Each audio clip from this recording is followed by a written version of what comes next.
The badge, guys. The badge. Oh my God.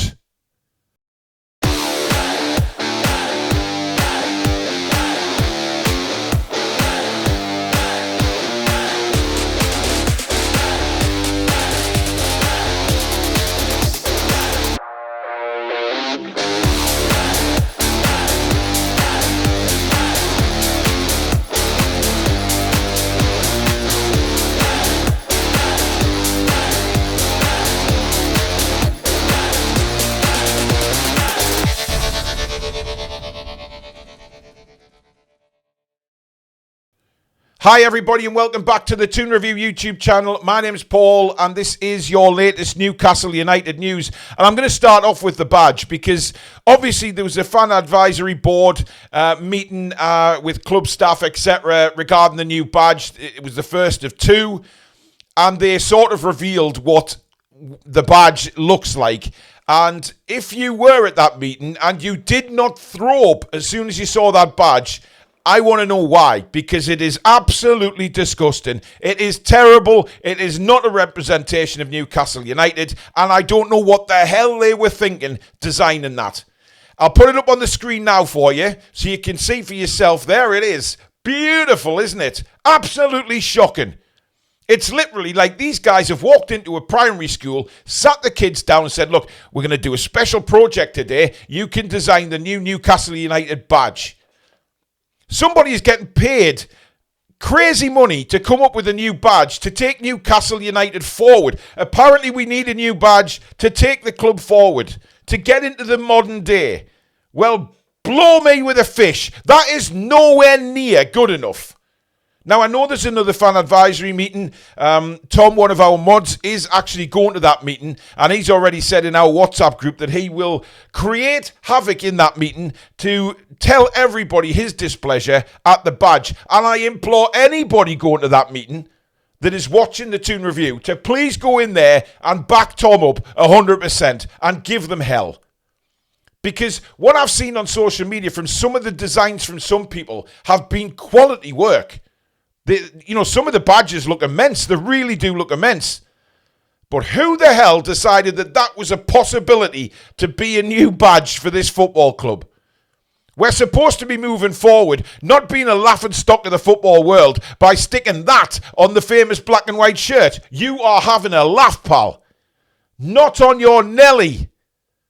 It's disgusting. It's absolutely disgusting. I haven't seen one person across social media or anything like that who has actually looked at it and gone, yeah, that's a canny badge, that. We'll go for that one. Not one.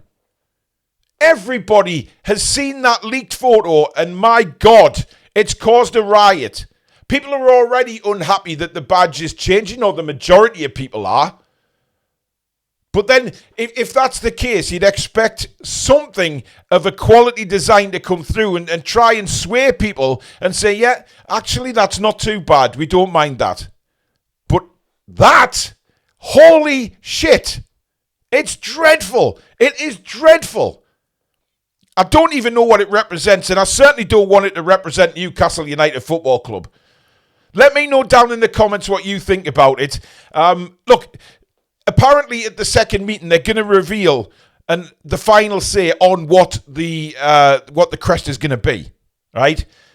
Jesus, it can't be this. It can't be. What it'll take is every single Newcastle supporter in that meeting, when that is revealed, just throw up. Stick your fingers down your throat, guys, and throw up all over it. And maybe that'll get the message through that it's a terrible design. And maybe go out there onto social media, have a look at some people's designs who have made wonderful badges. I'm not saying everybody, mind, because there's a lot of badges out there that are laughable that people have come up with. But I've been sent some personally by our viewers, and they've been excellent. Really nice designs. So there is some out there. But either they've gone into a primary school and said, look, kids, this is our project today. Or somebody's been paid a lot of money to make an absolute fool of themselves. Sort it out, please. I implore you, Newcastle United. I implore you to get this right. My God.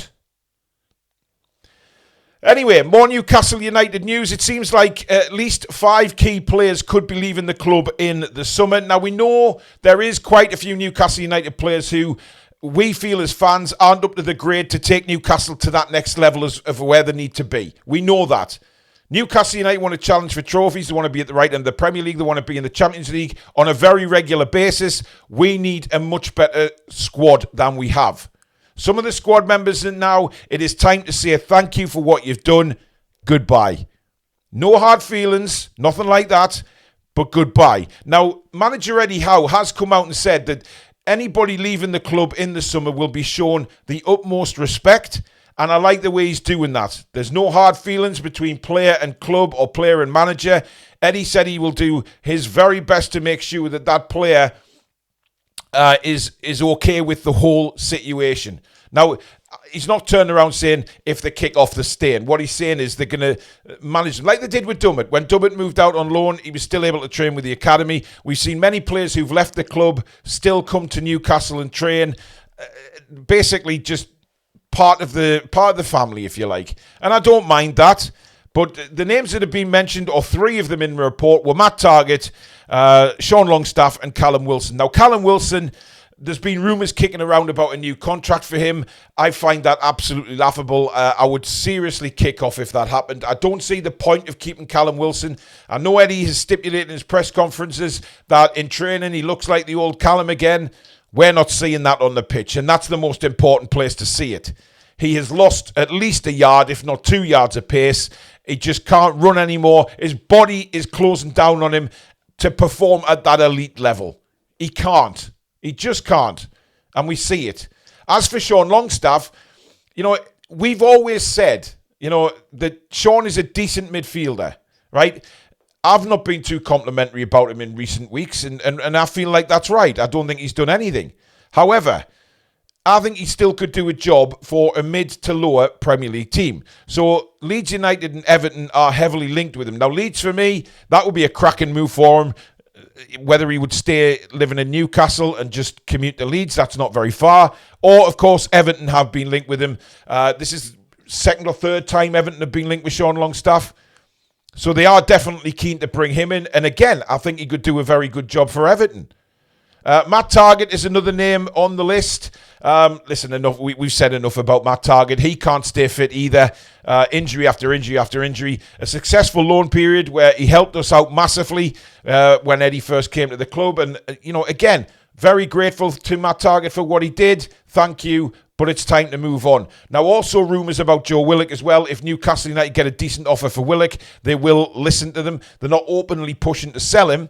But if a decent offer comes in, he could be on its way. So expect a real overhaul in this transfer window of 5 or 6 players, guys. Really exciting for us because we haven't seen any big signings come to the club for so long now in the transfer windows. These elite players that we really need to get in to take us to the next level. We need those players. We're desperate for them to come in and help us out. So let's see what happens when the window opens. Sven Botman. It isn't great news. Luke Edwards has reported this morning that it looks like they have to send Sven Botman for another scan on his knee. Of course, he came off at the weekend, and Eddie Howe said he was icing it at half-time, but it was very much part of a tactical change, as well as, worried about Sven in the 55th minute, whatever it was, when he came off. Now, it looks like Luke Edwards reporting that the concerns at Newcastle are that he's not going to be available for the final 2 games of the season.